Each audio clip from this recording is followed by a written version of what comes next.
Un homme de la maison de Lévi avait pris pour femme une fille de Lévi. Cette femme devint enceinte et enfanta un fils. Elle vit qu'il était beau, et elle le cacha pendant 3 mois. Ne pouvant plus le cacher, elle prit une caisse de jonc, qu'elle enduisit de bitume et de pois, elle y mit l'enfant, et le déposa parmi les roseaux, sur le bord du fleuve. La sœur de l'enfant se tint à quelque distance pour savoir ce qui lui arriverait. La fille de Pharaon descendit au fleuve pour se baigner, et ses compagnes se promenèrent le long du fleuve. Elle aperçut la caisse au milieu des roseaux, et elle envoya sa servante pour la prendre. Elle l'ouvrit et vit l'enfant. C'était un petit garçon qui pleurait. Elle en eut pitié et elle dit, « C'est un enfant des Hébreux. » Alors la sœur de l'enfant dit à la fille de Pharaon, « Veux-tu que j'aille te chercher une nourrice parmi les femmes des Hébreux pour allaiter cet enfant ?»« Va, » lui répondit la fille de Pharaon. Et la jeune fille alla chercher la mère de l'enfant. La fille de Pharaon lui dit, « Emporte cet enfant, et allaite-le-moi. Je te donnerai ton salaire. » La femme prit l'enfant et l'allaita. Quand il eut grandi, elle l'amena à la fille de Pharaon, et il fut pour elle comme un fils. Elle lui donna le nom de Moïse, car, dit-elle, je l'ai retiré des eaux.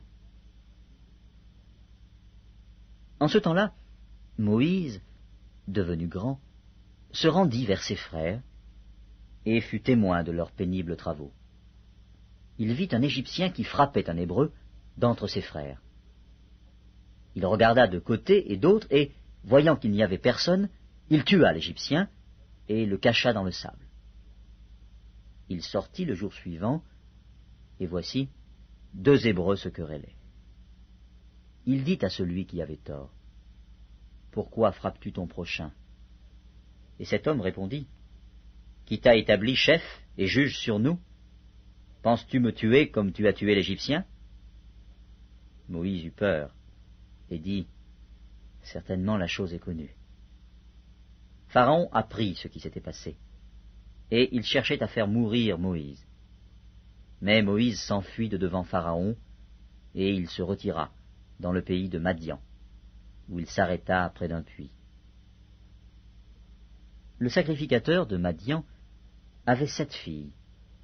Elles vinrent puiser de l'eau, et elles remplirent les auges pour abreuver le troupeau de leur père. Les bergers arrivèrent et les chassèrent.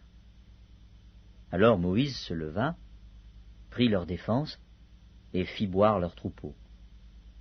Quand elles furent de retour auprès de Réuel, leur père, il dit, « Pourquoi revenez-vous si tôt aujourd'hui ?» Elles répondirent, « Un Égyptien nous a délivrés de la main des bergers, et même il nous a puisé de l'eau et a fait boire le troupeau. » Et il dit à ses filles, « Où est-il? Pourquoi avez-vous laissé cet homme? Appelez-le, pour qu'il prenne quelque nourriture. » Moïse se décida à demeurer chez cet homme, qui lui donna pour femme Séphora, sa fille.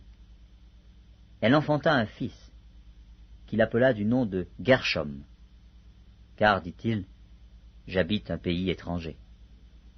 Longtemps après, le roi d'Égypte mourut, et les enfants d'Israël gémissaient encore sous la servitude, et poussaient des cris.